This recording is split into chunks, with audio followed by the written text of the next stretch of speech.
आमदार रोहित पवार आपल्यासोबत आहेत। दादा, एक महत्त्वाची बाब आता समोर आलेली आहे, अतिशय महत्त्वाची बाब आहे। ज्या तक्रारदाराने हे संपूर्ण प्रकरण केलं होतं त्यानंच आता MPSCला पत्र लिहिलं आहे आणि हे सगळं फेक आहे असं स्वतः तो म्हणतोय।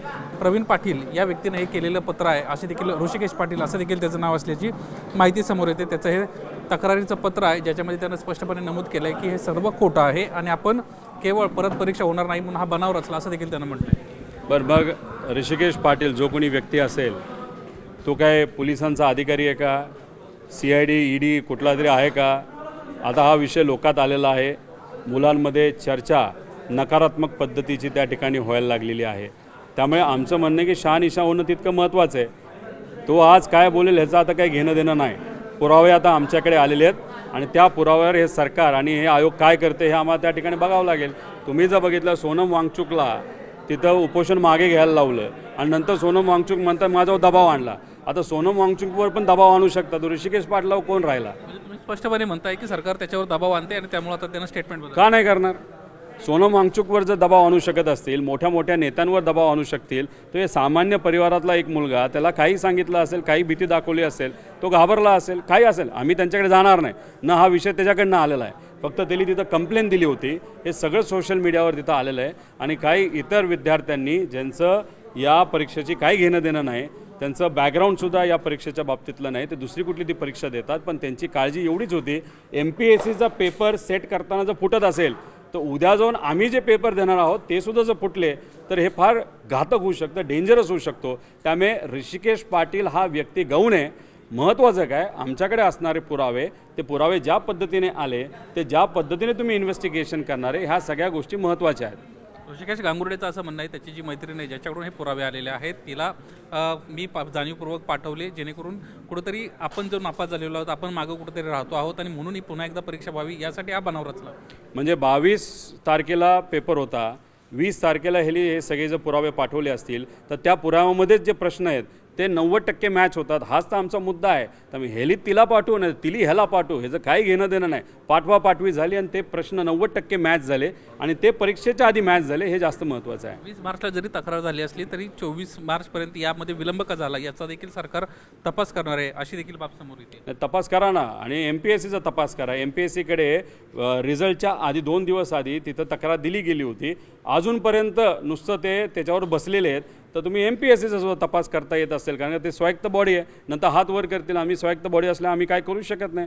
त्यामुळे स्वायत्त बॉडीला काय वेगळे कुठले अधिकार असतात इन्व्हेस्टिगेशनचे, तो सगळे वापर करून तुम्ही इन्व्हेस्टिगेशन करायला काय हरकत आहे? विमानवार यांच्याशी तुमचं बोलणं झालं का? आज MPSCच्या ऑफिसला देखील तुम्ही जाणार आहात आणि तुम्ही त्यांच्यावर देखील संशय उत्पन्न करता? नाही, फोन घेऊन अपॉइंटमेंट तशी मिळत नसते, तिथं जाऊन विनंती करावी लागते आणि ती विनंती करायला आम्ही ते जाणार। संविधानिक ते पद आहे, त्यामुळे ते येतील का दुसरं कोणीतरी येईल का वॉचमॅन येईल हे आम्हाला सांगता येणार नाही। आज जाणार तर आम्ही नक्कीच आहोत। पण असा सरकारकडून दावा केला जातोय की MPSCचा पेपर हा फुटलेला नाही, हा सगळा बनाव आहे। सरकारने तलाठी भरतीच्या बाबतीत हेच सांगितलं होतं, पुरावे आम्ही सगळे दिले होते, आम्हाला वेड्यात काढलं, आमच्यावर FIR करायला निघाले होते आणि मॅटलीच आता सांगितलं 62 लोकांचे पेपर नक्कीच फुटलेले आहेत। मग आता मॅटला तुम्ही FIR करणार का तुम्ही? त्यामुळे सरकार नेहमी जे पेपर फुटलेत त्या बाबतीत हेच बोललेले आहेत, आता सुद्धा हेच बोलत आहेत आणि आम्ही पुरावे त्या ठिकाणी देऊन सुद्धा आम्हाला वेड्यात काढत होते। आता ते स्वतः वेड्यात निघालेत। महिन्याभरात जर त्यांनी त्या तलाठी भरतीच्या बाबतीत काय नाही केलं तर बघा या सरकारचं काय करतो आम्ही। राधाकृष्ण विखे पाटलांना तुमच्यावर FIR करण्यासंदर्भात देखील म्हटलं होतं, आता तुम्ही या सगळ्या विषयाला मॅटचा आधार घेऊन कोर्टामध्ये ह्या सगळ्या विषयाला घेऊन जाणार आहात का? आणि असंच जर तलाठी भरतीच्या परीक्षेत असेल आणि हेच पुन्हा कित्ता MPSCच्या बाबतीत गिरवला जात असेल तर या देखील परीक्षेच्या अनुषंगाने कोर्टामध्ये पाऊल तुम्ही जाता? नाही, मॅट म्हणजेच कोर्ट आहे आणि मॅटलीच सांगितलंय ह्याच्यात घोळ झालाय। त्यावर ज्या पद्धतीनं FIR करण्यासंदर्भात ते म्हटले होते आणि आता सरकारनं कोर्टानं सांगितलं, मॅटनं सांगितलं की हे सगळ्या ज्या गोष्टी आहेत ह्याच्यामध्ये भ्रष्टाचार झालेला आहे, त्यामुळे हा सगळा विषय घेऊन कोर्टात तुम्ही दाद मागणार आहात का? कारण तुम्ही मुख्यमंत्री उपमुख्यमंत्री म्हणून अपेक्षा नाही असं देखील म्हणताय। तक्रार तुम्ही त्यांच्याकडे केली होती, मात्र हालचाल काय झाली नव्हती। 10 लाख लोक रस्त्यावर आल्यानंतर पर्याय काय राहणार आहे? म्हणजे मंत्र्यांना सुद्धा, जे विखे पाटील साहेब दुसऱ्या विभागाचे मंत्री असतील, राजीनामा तरी द्यावा लागणार आहे। आता त्यावेळेस तुम्ही आमच्यावर FIR करा म्हणत होते, आता आम्ही म्हणणार की ह्याच्यातून सगळे जे पैसे आहेत 40 लाख रुपये, समजा 1000 लोकांना सुद्धा जर ते पैसे गोळा केले असते, 400 कोटी रुपयाच्या आसपास हा आकडा जातो, गेले कुठे पैसे सगळे? मग हे पैसे तिथपर्यंत गेले असतील, हे ॲलिगेशन आम्ही तिथं करू शकतो। त्यामुळे आम्ही कोणाला सोडणार नाही। महिना आहे अजून, काय सरकार या बाबतीत उत्तर देते आम्ही त्या ठिकाणी बघणार आहे। त्यामुळे आम्ही शांत बसणाऱ्यापैकी नाही आणि मॅनेज होणाऱ्यापैकी तर नक्कीच नाही। त्या परीक्षेचा आणि क्रिस्टलचा काय संबंध आहे? तुम्ही सातत्यानं क्रिस्टलचा उल्लेख करताय, प्रसाद लाडच्या कंपनी त्यांचं देखील नाव तुम्ही घेतलं। त्याच्यामध्ये जो एक व्यक्ती आहे त्याचं नाव मी विसरलो, छत्रपती संभाजीनगरचं आहे. काही महिन्यांपूर्वी 21 लाख रुपये एका मुलाकडनं घेऊन त्यालाही नोकरीला लावतो असं त्यांनी घोटाळा केला, त्याच्यावर FIR सुद्धा झालेला आहे. तर त्या व्यक्तीचं आणि त्या कंपनीचे काहीतरी संबंध आहेत आणि एका दुसऱ्या मोठ्या नेत्याच्या दुसऱ्या पक्षातले ज्या सत्तेत आहेत त्यांचा व्यवसायसुद्धा तो व्यक्ती बघतो असं आम्हाला कळलं. म्हणजे पोचलेला माणूस आहे, पैसेवाला माणूस आहे. 2018ला तो त्याच्यात होता आणि आत्तासुद्धा तो आहे असं आमचं मत आहे. कारण का आत्ता जेव्हा दुसरा TET घोटाळा झाला त्याच संध्याकाळी त्यांनी त्याचे सोशल मीडिया अकाउंट बंद करून ठेवलेले आहे. अभिषेक सावरियाबद्दल तुम्ही बोलताय का? आणि तो मंत्री कोण आहे ज्या मंत्र्याचा व्यवहार तो सांभाळतो? अभिषेक सावरियाबद्दल मी म्हणतोय.